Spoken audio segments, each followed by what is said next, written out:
मेथी वडी बनवणार, त्यासाठी बारीक मेथी घेतली आहे, ती कापून घेतली आहे।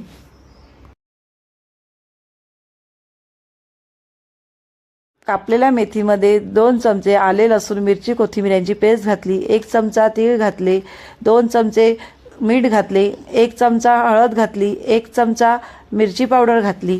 त्यानंतर त्यामध्ये अर्धे वाटी तांदळाचे पीठ, 1 वाटी बेसन पीठ घातले।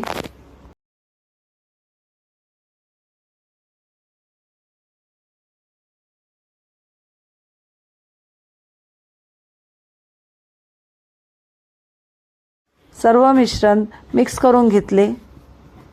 मिश्रण मिक्स झाल्यावर आवडत्या आकारामध्ये त्याच्या वड्या थापून घेतल्या।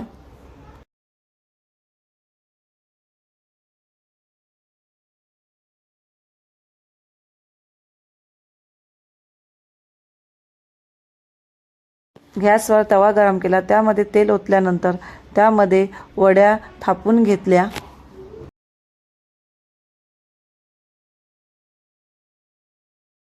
वड्या थापून झाल्यानंतर त्या मंद आचेवर भाजून घ्याव्या।